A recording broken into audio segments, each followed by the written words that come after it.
Hey, Dan Schneider. I know you're watching my Vine. Do you like my Vine? Vine. Vine. Vine. Look what you've done to me. Say nice things about me. Because I will tase her if necessary. Uh-oh. I have the taser.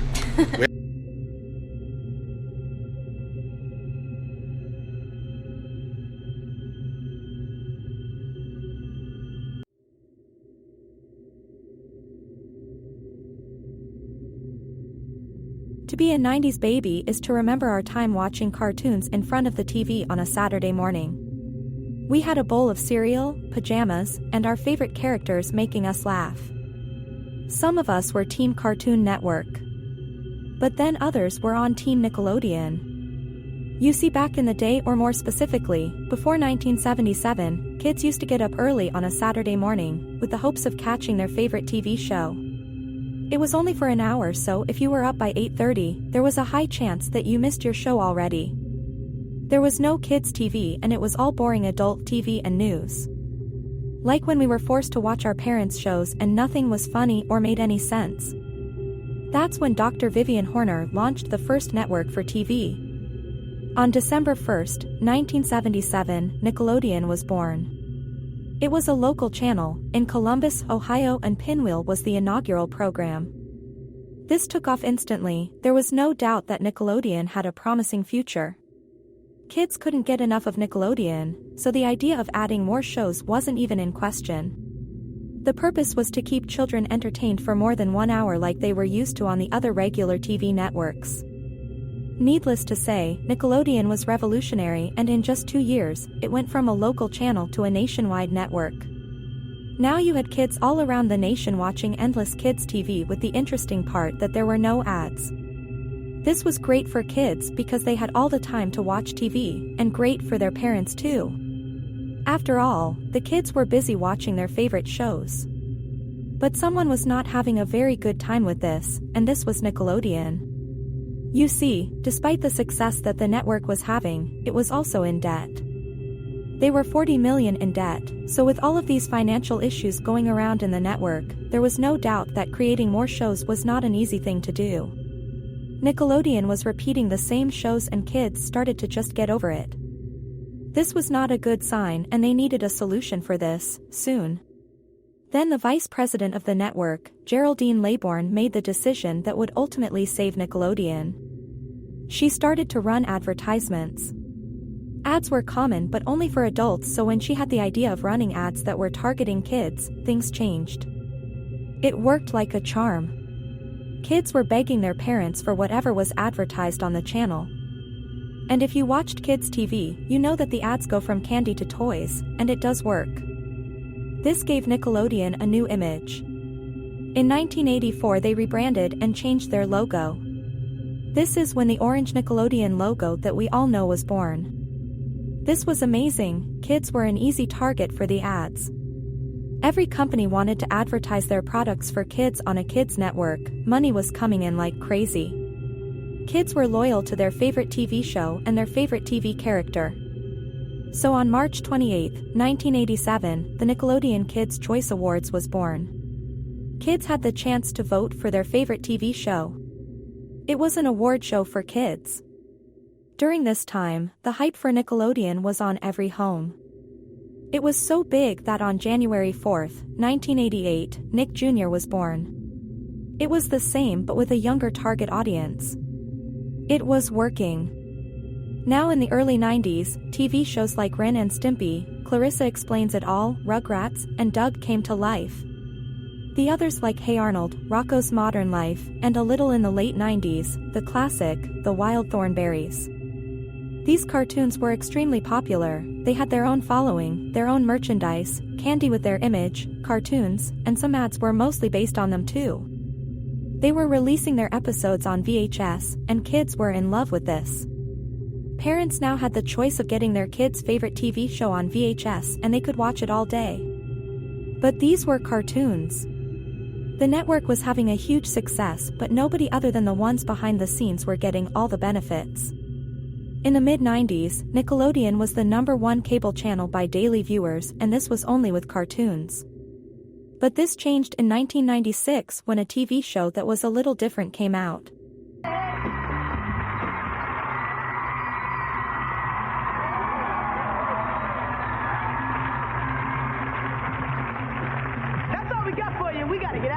All That was a different type of show. These were real people. A TV show that was still targeting a young audience and had what we can call a Saturday Night Live vibe. Their tone was a little different and people loved it. It was interesting to watch, funny, and the best part is that there were no cartoons in this. It was a TV show that even adults could enjoy. The success was so big that it became an international hit in places like Australia, Canada, and even the UK. It was one of the most popular shows. It was created before SpongeBob, which is considered to be the most popular animated show in TV history. All That ran for over 10 years, and this is where things on Nickelodeon changed. But who came up with the idea of incorporating a TV show with a different dynamic? Well, this is a person that you might know. His name is Dan Schneider. Thank you for being here. Really nice, and everybody gets one, okay? Oh, also the network called and we're picked up for another season of full 20 episodes. This is the beginning of what some consider to be Dan's kingdom on Nickelodeon. Dan became part of Nickelodeon in 1995 and it stayed there for over 20 years. Before Nickelodeon, Dan was a normal guy that grew up in Memphis. When he was just a kid, he was made fun of because he was heavy. But he knew that he was funny, so that's how he wanted to be known. And it went well for him. Then in high school, he got involved in theater. He was senior class president. And he knew that he wanted to be on TV. He attended Harvard but dropped out after one semester. He went back home to Memphis where he was just repairing computers. But it was not his dream, so he then moved to Los Angeles to pursue a career in the TV industry.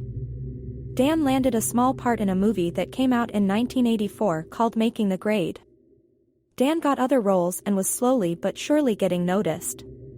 From 1984 to 1993, Dan got roles in movies and TV shows.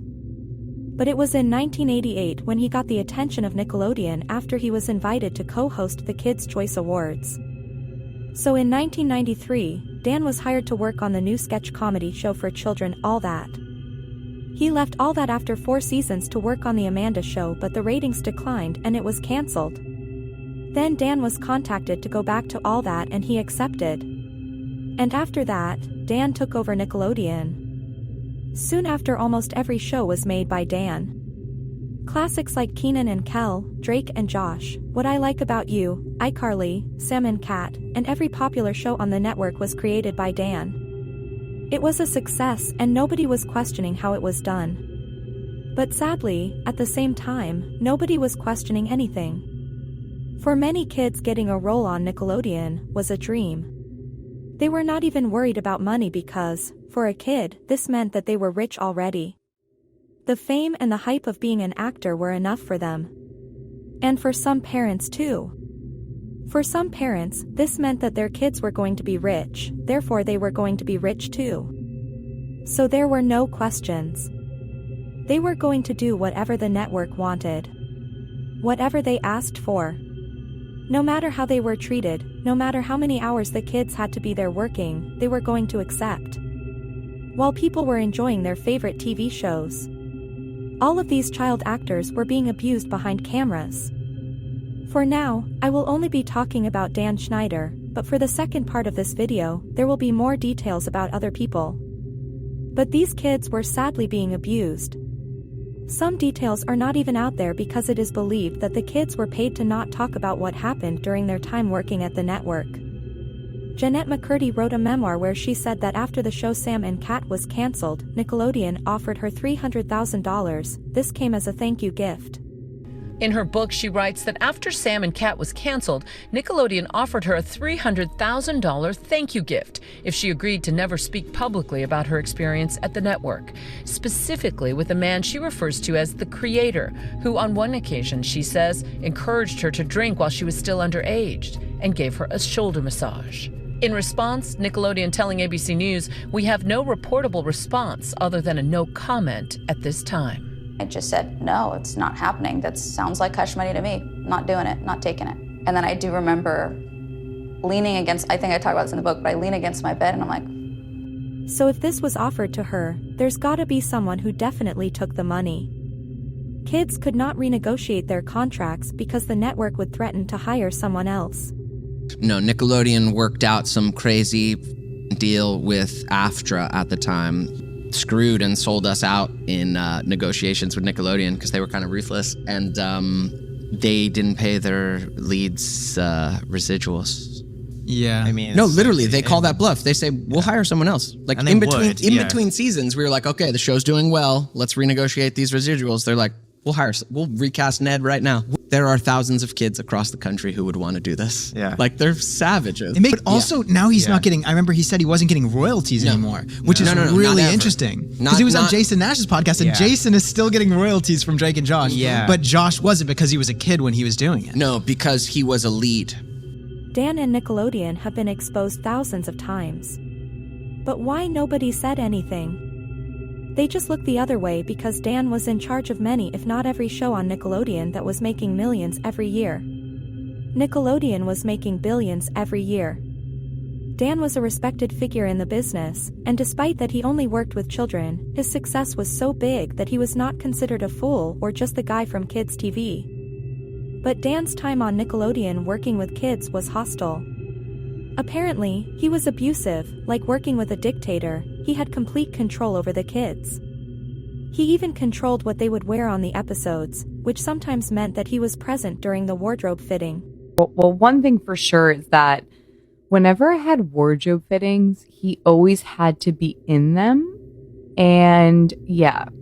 So thank God there was a curtain, but he was literally on a chair right outside of the curtain. I had to wear very short skirts. And something that the interviews that I've done haven't mentioned yet is that I had to wear biker shorts underneath my skirts, and they had to cut the biker shorts because the biker shorts were even too long for the skirts that I had to wear. He would sit in the chair, and I would come out and I would do a spin, and then he would look at the wardrobe artist and say, "Can I have the Polaroids?" He was there, and you can see how on many occasions he appears out of nowhere filming the kids, and they look very uncomfortable around them. Everyone can see my Cut that out! And the camera was That was amazing. That was one of the better things I've ever heard. Hey! Hi, what's going on here? Nothing. You didn't cut out that part. Why are you sitting on the floor of the set? Because we are. They are. Kids were scared of him because he was the boss. It is said that he screamed at the kids, sometimes for no reason. He used to send angry texts almost every day to the kids while they were outside of work. They reported that he had anger issues, and when things were not going his way, he would explode. There are some reports that sometimes kids were moody or crying, and he would just be rude, saying things like, "Stop crying, you are the problem, what is wrong with you?" Not really worried about what was going on, and again, you have to remember that these are kids we are talking about. Kids that would work for hours, non-stop with a non-negotiable contract. It is said that he discriminated against women. He didn't like to have female writers in the room that could have an opinion. But Dan was the king of the network, and any complaint against him was not going to be taken seriously. For them, it was better to lose an actor, recast them, or even cancel a show. After all, it was every kid's dream to be part of Nickelodeon. He was comfortable with plenty of backup. He even had his own bathroom, and it is said that he was carried around. He would sit on his chair, and some people would move him around so he wouldn't have to walk and lose his inspiration. If you are familiar with this topic, I believe that you already know about the feet situation. Any show made by Dan had an alarming amount of feet. And you know that some people are open about how much they love feet. You can even make money by selling photos of your feet. But when it comes to kids, that's different. There were feet all over Nickelodeon, even their logo was an orange foot. It was too much to even think that this was just for fun. Some of the segments were showing feet on their premiere. Some people say that this was because Dan had a thing for feet. And it would not be hard to believe considering that he was requesting feet pics on Twitter. He asked kids to write a hashtag on their feet for the Sam and Cat show and post it on Twitter. And the amount of kids that did this was alarming. It may look like an innocent thing, but what if is not? What if he in fact had a thing for feet? Not only Dan. Imagine the amount of creeps that were on the internet looking at this. Oh, yeah. Oh, yeah. Yes! Come on, work the heel, rub it like a man. Have you ever tried to get your whole big toe in your mouth? Check this out. Some people came forward and spoke about their experience while they were auditioning for Nickelodeon, and I have to be honest. There is no confirmation that it is true, but when you listen to all of them, the stories match. So in 1997, I was discovered in a mall, basically we would go on auditions just to different places, and eventually I got a manager and an agent who would send me on audition calls for, little things like commercials and everything. And then as I started growing in my career, in 2007, my agent contacted me and my family about possibly getting a good Nickelodeon gig.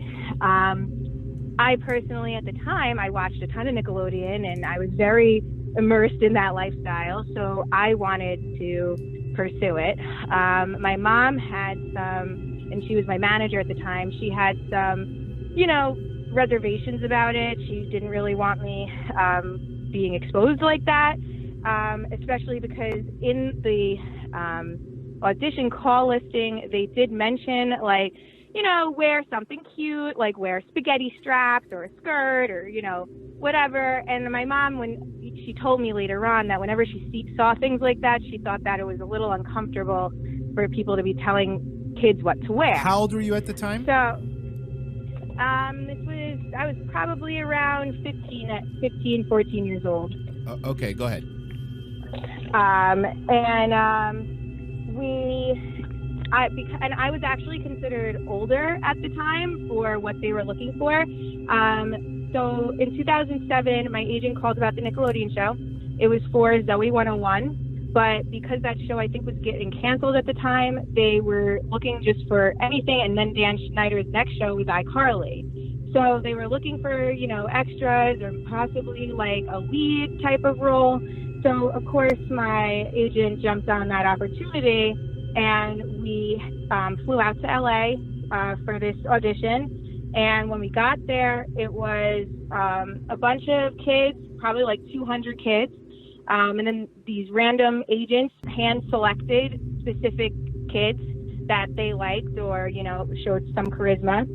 And then once about 40 kids were selected, we were then told to take off our shoes and that we were each going to go into a room to show the producer, who is Dan Schneider, the tapes to see who we would want on the show.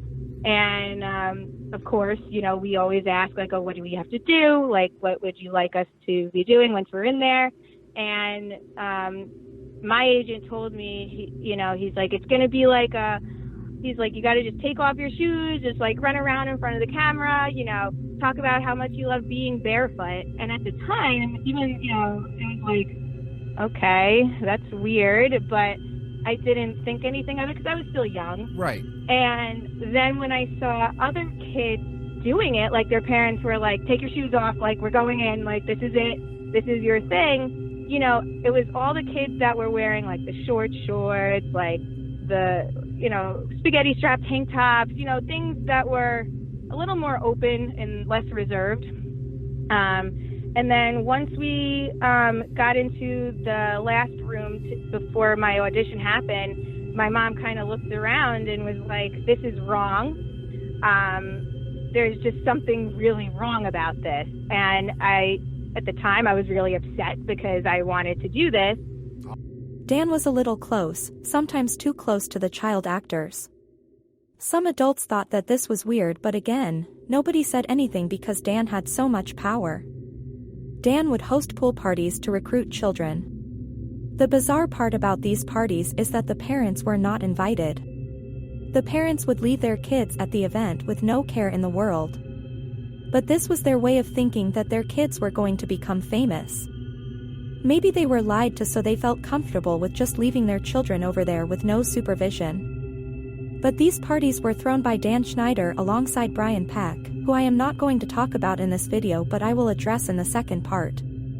It is just crazy and scary.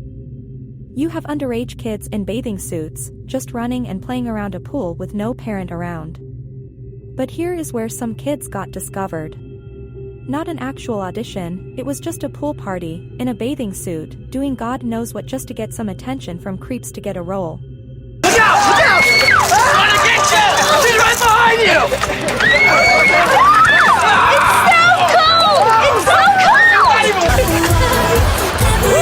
It is said that some of the kids who were discovered by the pool were Megan Fox and Hilary Duff. But at the end of the day, nothing happened. Until March 2018, when Nickelodeon and Schneider's Bakery, which is Dan's television production company, parted ways. And a lot of people questioned, why? Why has Nickelodeon parted ways with the guy that created the most successful shows? Dan was part of Nickelodeon for over 20 years and was responsible for the careers of many stars. Nickelodeon's excuse was pretty vague. No explanation other than they had discussions over the future and how it was gonna go, so after a while, they just decided to go their separate ways. Nickelodeon's excuses were stupid, but Dan was fired. It is reported that Dan was not very happy during this meeting and he even got a little loud. He was upset because one of his shows, Game Shakers, was going to wrap production the next day with a cliffhanger season finale, and fans would not get closure. And truth is that some of Dan's shows were not getting the same ratings.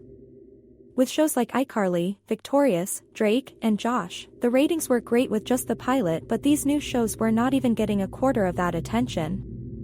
There were a lot of rumors, but this was 2018. People believed that the accusations were louder, or in other words, Nickelodeon couldn't just look the other way anymore, especially if Dan's shows were not getting the same type of attention anymore. No attention, no money. So it was convenient to let him go. Apparently, he also refused to share his workplace with another company that had a show for Nickelodeon. He wanted to have his own office, his own place, his kingdom, and refused to share that with anyone else. So after he left Nickelodeon, in 2021, I guess he tried to fix his image or something, and he did an interview with the New York Times, where he denied everything. He denied all the abuse allegations, the feet thing, and the creepiness of his actions. He said that he even said that he is ready to go back to TV.